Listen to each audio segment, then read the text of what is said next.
Assalamualaikum warahmatullahi wabarakatuh.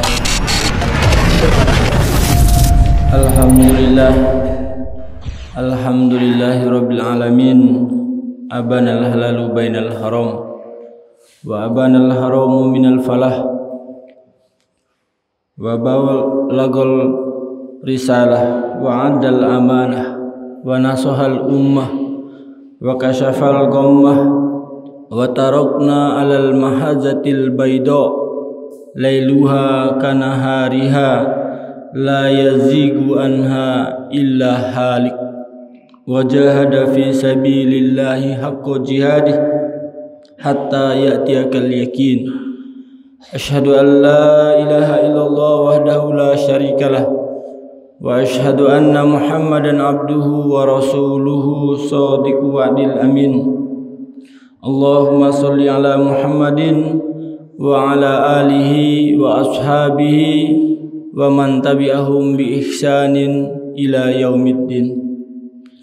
Laqad qala Allah ta'ala fi kitabihil karim ba'da na'udzu billahi minasy syaithanir rajim. Ya ayyuhalladzina amanu taqullaha haqqa tuqatih wa la tamutunna illa wa antum muslimun. Allahumma arhamna bil Quran. Jamaah salat subuh yang insyaallah dirahmati oleh Allah Subhanahu wa taala. Alhamdulillah, di pagi hari yang mulia ini Allah Subhanahu wa taala masih mencurahkan nikmat dan karunia-Nya kepada kita. Masih diberikannya kita kesehatan, kekuatan, sehingga kita bisa melaksanakan ibadah kepada Allah Subhanahu wa taala. Kita berharap kepada Allah Subhanahu wa taala, mudah-mudahan nikmat dan karunia seperti ini kita diberikan kekuatan dan kemampuan untuk bisa mensyukurinya, sehingga dengan itu kita semua menjadi hamba-hamba Allah yang pandai bersyukur, abdan syakura. Salawat dan salam senantiasa kita sampaikan kepada baginda Rasulullah sallallahu alaihi wasallam yang telah membimbing sekaligus menuntun kita sehingga kita bisa melaksanakan ibadah kepada Allah Subhanahu wa taala sesuai dengan tuntunan Allah Subhanahu wa taala dan Rasul-Nya. Kita pula berharap kepada Allah Subhanahu wa taala, mudah-mudahan kelak di yaumil akhirat kita semua adalah termasuk umat beliau yang mendapatkan syafaat dari baginda Rasulullah sallallahu alaihi wasallam. Jamaah salat subuh yang insyaallah dirahmati oleh Allah Subhanahu wa taala. Pada kesempatan subuh kali ini ana ingin mengangkat satu tema, yakni membiarkan kezoliman itu adalah sebuah kezoliman. Sekali lagi, membiarkan kezoliman itu adalah sebuah kezoliman. Saya memulai membahas tema ini dengan firman Allah Subhanahu wa taala yang terdapat dalam surat Al-A'raf ayat 179, yang kemudian nanti akan mada ikuti dengan hadis-hadis Rasulullah sallallahu alaihi wasallam dan pesan para sahabat, termasuk seorang khalifah Umar bin Khattab radhiyallahu anhu. Dalam surat Al-A'raf ayat 179, Allah Subhanahu wa taala berfirman, "Wa laqad dzara'na li jahannama katsiran minal jinni wal ins lahum qulubun la yafqahuna biha wa lahum adhanun la yasma'una biha wa lahum a'yunun la yubsiruna biha wa lahum adhanun la yasma'una biha ulaika kal an'am bal hum adall." ulaika humul ghafilun, yang artinya sungguh kami telah penuhi neraka jahanam itu dari golongan jin dan manusia, disebabkan mereka memiliki hati akan tetapi mereka tidak bisa memahami, la yafqahuna biha, dan mereka memiliki mata akan tetapi mereka tidak bisa melihat, dan mereka punya telinga tetapi mereka tidak bisa mendengar. Mereka ini adalah seperti binatang, bahkan lebih sesat daripada binatang, dan mereka itulah orang-orang yang lalai. Imam As-Sa'di mengomentari ayat ini dengan ungkapan beliau,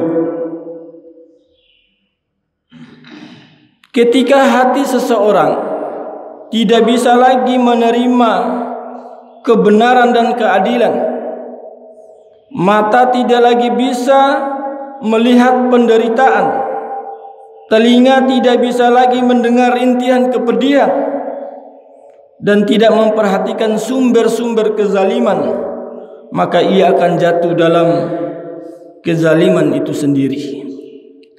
Ini ayat yang pertama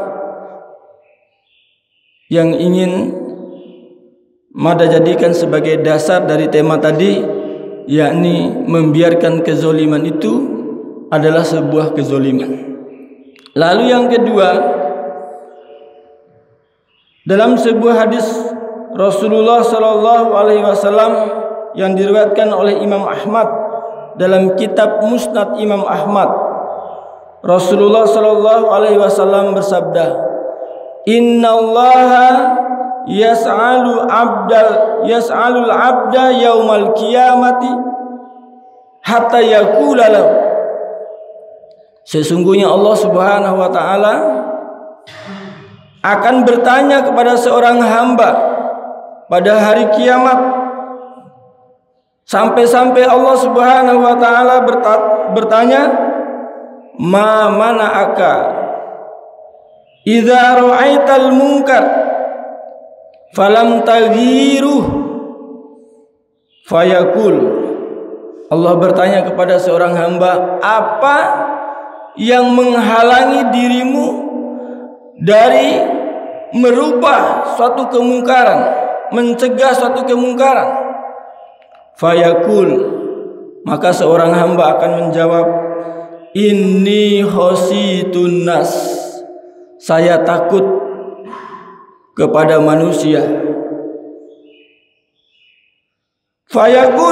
Fayaqulullah ta'ala, maka Allah akan berkata,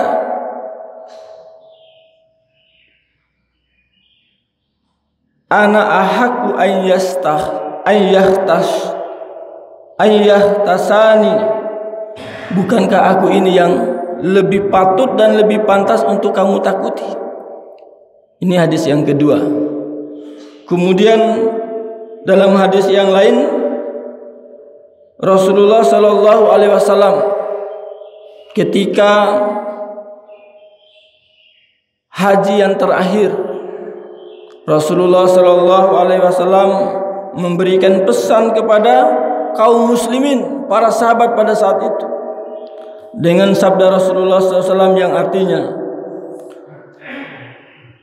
wahai hamba-hamba, sesungguhnya aku mengharamkan sifat zalim untuk diriku dan juga mengharamkan sifat zalim di antara kalian, maka janganlah kalian saling menzalimi.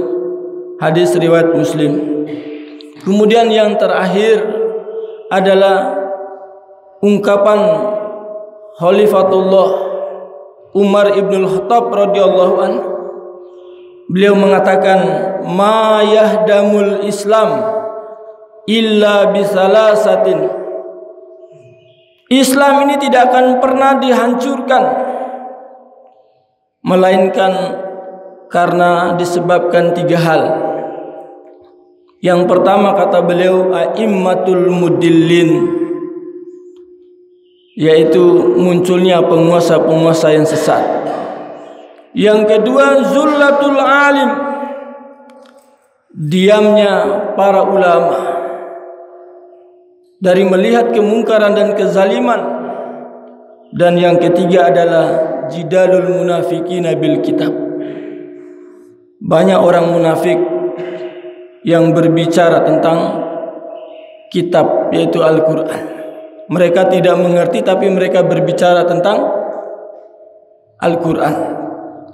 Jamaah salat subuh yang insya Allah dirahmati oleh Allah Subhanahu wa ta'ala. Lalu apakah zalim atau zolim itu?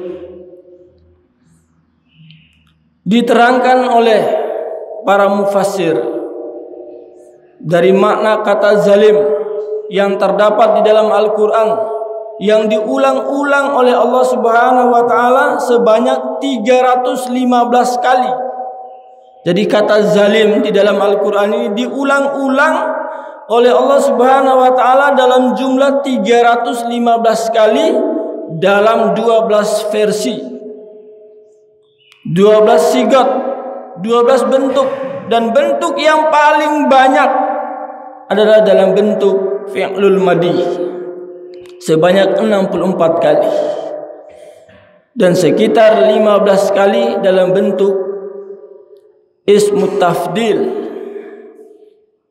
Jadi jumlahnya seperti itu. Maka para ulama mengambil perhatian dari makna pada kata zalim ini, dengan mereka memberikan beberapa definisi. Di antaranya yang pertama adalah zalim itu kesewenang-wenangan, pengrusakan, penghancuran, dan penindasan. Jadi kesewenang-wenangan, pengerusakan, penindasan, ya, sebagaimana apa yang dilakukan oleh Fir'aun. Di dalam Al-Quran Allah Subhanahu wa ta'ala menyebutkan dalam surat Al-Anfal ayat 54, kadabi ali fir'aun walladzina min qablihim kadzabu bi ayati rabbihim fa ahlaknahum bidzunubihim wa aghraqna ala fir'aun wa kullun kanu zalimin. Demikianlah kami berlakukan kepada Fir'aun dan orang-orang sebelum mereka. Kadzabu bi ayati rabbihim, mereka mendustakan ayat-ayat Rabb mereka. Fa ahlaknahum bidzunubihim, maka kami hancurkan mereka karena dosa-dosa mereka. Dan kami tenggelamkan Fir'aun, ya, di Laut Merah. Fir'aun dan orang-orang bersama dengan Fir'aun kullun kanu zalimin, semuanya adalah orang-orang yang zalim. Jadi zalim makna yang pertama ini adalah kesewenang-wenangan, pengrusakan, penghancuran, atau penindasan. Kemudian ada juga ulama, ya, mendefinisikan bahwa kezaliman itu maknanya adalah tindakan jahat atau ungkapan buruk yang menyakiti, melukai perasaan hati dan fisik serta kehormatan orang lain. Ini termasuk zalim, makna zalim.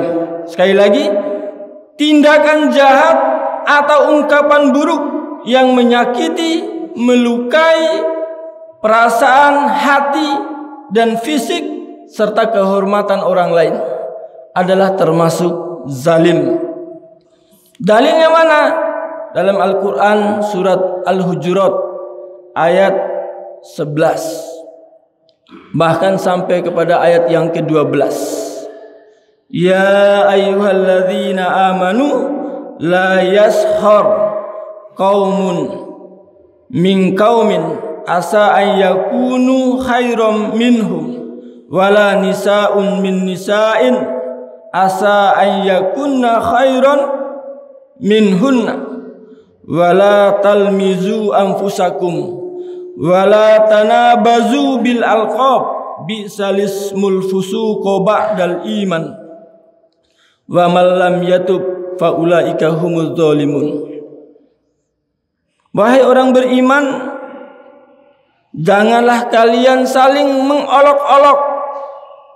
Jadi mengolok-olok ini berarti sebuah ungkapan, ucapan yang keluar dari lisan seseorang. Janganlah kalian saling mengolok-olok antara satu kaum dengan kaum yang lain, antara seorang wanita dengan wanita yang lain. Bisa jadi sebagian yang kalian olok-olok itu adalah lebih baik daripada kalian yang mengolok-olok. Dan janganlah kalian saling mencari-cari aib. Dan janganlah kalian saling memanggil dengan panggilan yang tidak baik, lakop yang tidak baik. Siapa yang tidak bertaubat dari yang demikian itu, maka mereka adalah termasuk orang-orang yang zalim. Maka di dalam ayat 12 surat Al-Hujurat ini Allah Subhanahu wa taala mengumpamakan orang yang menzalimi orang lain ini seperti orang yang memakan daging saudaranya. Memakan daging saudaranya ini adalah termasuk suatu kezaliman. Nah, ini definisi daripada zalim. Kemudian bentuk daripada zalim itu sendiri. Para ulama membagi bentuk zalim ini ke dalam dua bentuk. Bentuk yang pertama adalah kezaliman individu atau perorangan. Kezaliman ini adalah kezaliman yang langsung dan pelakunya bisa dilihat. Ini kezaliman yang pertama. Sebagaimana kezaliman Fir'aun terhadap Nabiullah Musa alaihissalam dan pengikutnya. Jelas yang melakukan kezaliman ini adalah Fir'aun. Jadi bisa dilihat, bisa disaksikan. Ya. Kemudian kezaliman yang kedua, bentuk kezaliman yang kedua adalah kezaliman struktur. Kezaliman struktur. Kezaliman struktur ini adalah kezaliman secara tidak langsung. Pelakunya tidak bisa dilihat. Ya. Pelakunya tidak bisa dilihat karena dia secara struktur dan sistematis. Akan tetapi kezaliman secara struktur ini bisa diketahui pelakunya dengan melihat siapa pengendali struktur atau sistem itu sendiri. Nah, ini adalah kezaliman secara struktur atau secara sistem. Banyak ya ayat dan hadis Rasulullah Sallallahu Alaihi Wasallam yang membicarakan tentang ini, baik kezaliman secara individu ya maupun kezaliman secara struktur atau secara sistem. Lalu selanjutnya jamaah sholat subuh yang insya Allah dirahmati oleh Allah Subhanahu Wa Taala, macam-macam kezaliman. Ini mata sampaikan secara ya urut agar nanti kita bisa mencari apa yang harus kita lakukan terhadap kezaliman-kezaliman yang ada. Ya. Maka mata urutkan. Selanjutnya adalah macam-macam kezaliman. Dalam kitab Syarhus Sunnah jilid yang ke-14, Imam Hasan Al-Basri rahimahullah, beliau menyebutkan ada 3 macam kezaliman. Yang pertama adalah kezoliman yang tidak dimaafkan oleh Allah Subhanahu wa taala. Kezoliman yang tidak dimaafkan oleh Allah ini adalah menyangkut hak Allah Subhanahu wa taala, menyangkut wilayah Allah Subhanahu wa taala. Bagaimana kezoliman kepada Allah Subhanahu wa taala ini? Yaitu meniadakan peran rububiyah, peran uluhiyah, dan peran asma wa sifat dalam menyandarkan segala persoalan kehidupan. Maka ini adalah termasuk kezoliman kepada Allah Subhanahu wa taala. Jadi ketika semua persoalan tidak disandarkan kepada Allah Subhanahu wa taala, sadar atau tidak sadar, seseorang telah melakukan kezaliman terhadap hak Allah Subhanahu wa taala, yang seharusnya segala persoalan itu harus disandarkan kepada Allah Subhanahu wa taala. Demikian pula dalam kaitannya uluhiyah, ibadah kepada Allah Subhanahu wa taala. Ketika ibadah tidak lagi ditujukan kepada Allah Subhanahu wa taala atau dialihkan dari yang seharusnya, maka ini adalah bentuk kezaliman terhadap hak uluhiyah Allah Subhanahu wa taala. Maka wajar ketika di dalam Al-Qur'an Allah Subhanahu wa taala mengatakan, "Wa man azlamu." Siapakah yang paling zalim? Mimman, daripada orang-orang mana masajidallah, yang melarang orang-orang dari masjid Allah Subhanahu wa taala ayyuzkaru fiha ismuh, agar di dalam masjid itu disebutkan nama-nama Allah Subhanahu wa taala. Wa kharabiha, dan mereka berusaha untuk menghancurkannya. Allah memulainya dengan kata zalim dalam bentuk sigot ismu tafdil, paling zalim. Wa man azlamu, azlamu ini adalah ismu tafdil. Ya. Ini adalah kezaliman yang tidak dimaafkan oleh Allah. Dalam hal ini adalah syirik kepada Allah Subhanahu wa taala. Dan ketika seorang hamba melakukan syirik kepada Allah Subhanahu wa taala, maka dia telah sampai kepada puncak kezaliman. Karena kesyirikan itu sendiri adalah kezaliman yang paling besar. Ala inna syirka la zulmun azim. Ketahuilah kesyirikan itu adalah kezaliman yang paling besar. Lalu yang kedua adalah kezaliman yang akan disegerakan balasannya oleh Allah Subhanahu wa taala. Kezaliman yang Allah Subhanahu wa taala tidak akan menunggu lama untuk membalasnya. Dari kezaliman yang dilakukan oleh seorang hamba, baik secara individu maupun secara struktur atau sistem, pasti Allah akan segerakan balasannya, yang disebut dengan kezaliman kepada orang lain. Lalu yang ketiga adalah kezaliman terhadap diri sendiri. Kezaliman terhadap diri sendiri dibagi lagi oleh para ulama. Siapa yang menempatkan posisi pertama kezaliman terhadap diri sendiri? Ya. Disebutkan oleh para ulama adalah ahlul maksiyah.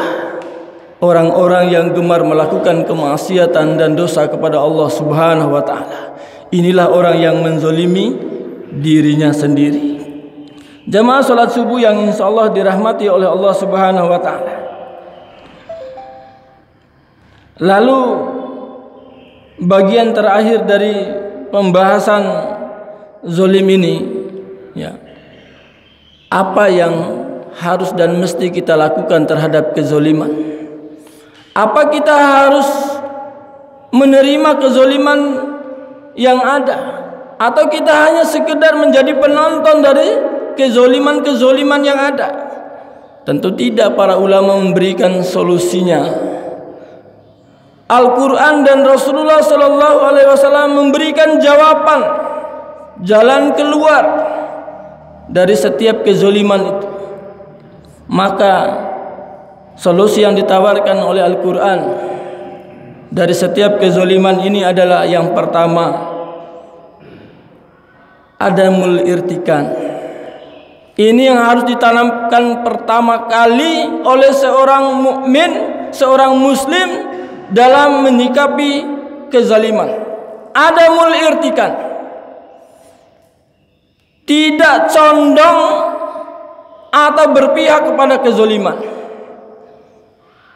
Jadi ketika kezaliman itu ada dan menebar kemana-mana, maka sikap yang pertama seorang mukmin sebagai bentuk tanggung jawabnya kepada Allah Subhanahu wa taala dari kezaliman adalah adamul irtikan, tidak condong atau berpihak kepada kezaliman. Tidak condong dan berpihak kepada kezaliman, sebagaimana apa yang dilakukan oleh seekor semut. Ya, maka ketika seseorang yang tidak condong kepada kezaliman, maka dia lebih baik dari semut. Tapi ketika seseorang condong dan berpihak kepada kezaliman, maka dia lebih buruk dari cecak. Jadi ada satu kisah menarik jamaah salat subuh yang insya Allah dirahmati oleh Allah Subhanahu wa taala, berkaitan dengan dua sosok manusia. Sosok yang pertama adalah Namrud laknatullah alaih. Sosok yang kedua adalah Nabiullah Ibrahim alaihissalam, kekasih Allah Subhanahu wa taala. Dari dua sosok manusia ini, maka muncul dua binatang kecil. Ya. Yang pertama yang disebut dengan semut. Yang kedua adalah cecak di dinding. Ya.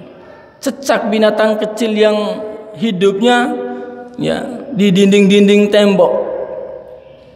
Ketika Raja Namrud menangkap Nabiullah Ibrahim alaihissalam,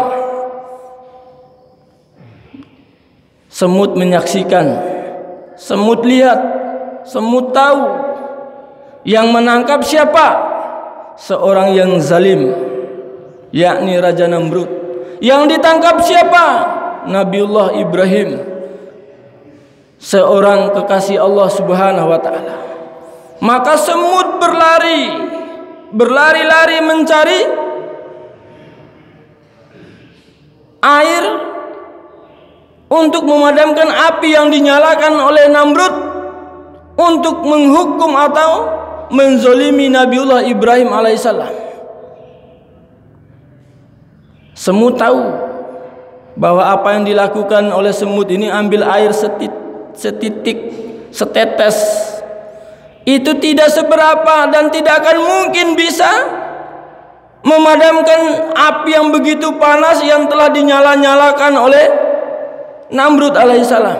Tapi setidaknya semut tahu bahwa apa yang dia lakukan itu adalah bentuk keberpihakannya kepada Nabiullah Ibrahim.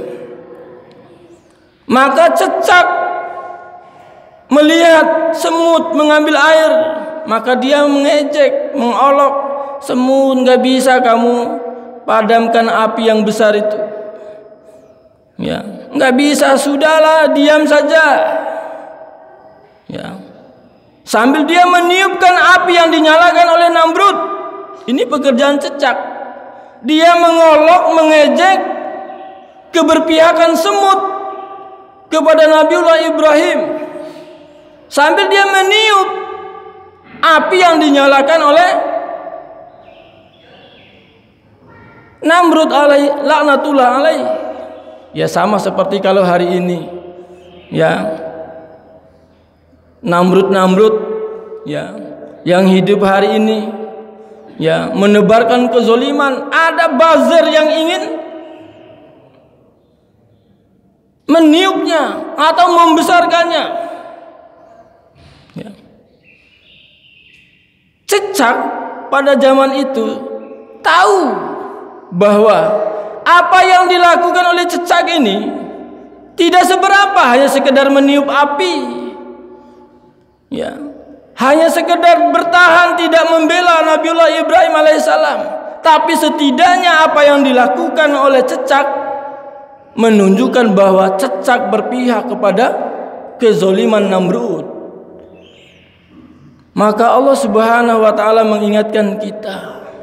Itu yang Mada sampaikan di awal tadi. Kalaulah kita hari ini diam, menyikap dan melihat kezaliman-kezaliman, maka kita tidak lebih buruk daripada Cecak. Ya, tapi kalau kita tidak condong, tidak berpihak kepada kezaliman, maka kita lebih baik daripada semut. Ya, Allah ingatkan kita dalam surat Hud ayat 113. Wala tarkanu ilal ladzina zalamu fatamassakumun nar. Janganlah kalian condong kepada kezaliman, niscaya kamu akan disentuh oleh api neraka. Ini sikap yang pertama dan mesti ada pada diri seorang mukmin. Ya, mesti ada. Kalau hilang, ya, ada mulirtikan atas kezoliman-kezoliman, maka imannya tergadaikan. Imannya sudah dia jual. Imannya sudah dia tukar. Nauzubillahi min dzalik. Ini sikap yang pertama. Ini sudah diingatkan, ya. Saya tinggal satu saja. Ya. Sikap yang kedua adalah selalu berdoa. Selalu berdoa kepada Allah Subhanahu wa taala. Ada dua sendi doa yang harus dipanjatkan oleh seorang mukmin dalam menyaksikan kezaliman. Yang pertama adalah mendoakan kehancuran bagi pelaku kezaliman, dan ini menjadi sunnatul kaum, sunnah-sunnah yang dilakukan oleh orang-orang soleh di zaman dahulu, yaitu mendoakan kehancuran bagi pelaku-pelaku kezaliman. Lalu yang kedua adalah mengharapkan kedatangan sunanul qanun, ya, mengharapkan datangnya sunanul kaum. Sebagaimana Allah Subhanahu wa taala di dalam Al-Qur'an, ya, menyebutkan dalam surat Ali Imran ayat 137, qad khalat min qablikum sunanun fasiru fil ard fanzuru fa kaifa kana akibatul mukadzibin. Dan sungguh akan berlaku atau telah berlaku sunanul kaum ini, sunanul qanun ini adalah apa yang dilakukan atau yang ditimpakan oleh Allah di kaum-kaum terdahulu, di umat-umat sebelum kita, kemudian ditimpakan yang sama dengan umat-umat di zaman kita. Ini namanya sunanul qanun. Ya. Maka kata Allah Subhanahu wa taala, fasiru fil ardi, maka jalanlah kamu di bumi, fanzuru, maka lihatlah, fa kaifa kana akibatul mukadzibin, bagaimana Allah Subhanahu wa taala memberikan satu akibat dari orang-orang yang mendustakan Allah Subhanahu wa taala.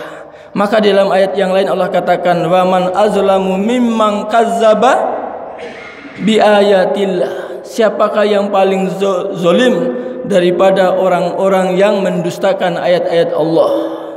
Wa kadzdzaba bisidq, dan mendustakan Rasulullah sallallahu alaihi wasallam. Saya kira ini, ya, yang walaupun solusi atau yang ketiga ini adalah hijrah dan jihad, ya, terhadap kezaliman. Mudah-mudahan Allah Subhanahu wa taala memberikan kemampuan dan kekuatan kepada kita serta bersabar, ya, dalam menghadapi, ya, kezaliman-kezaliman. Barakallah, ya.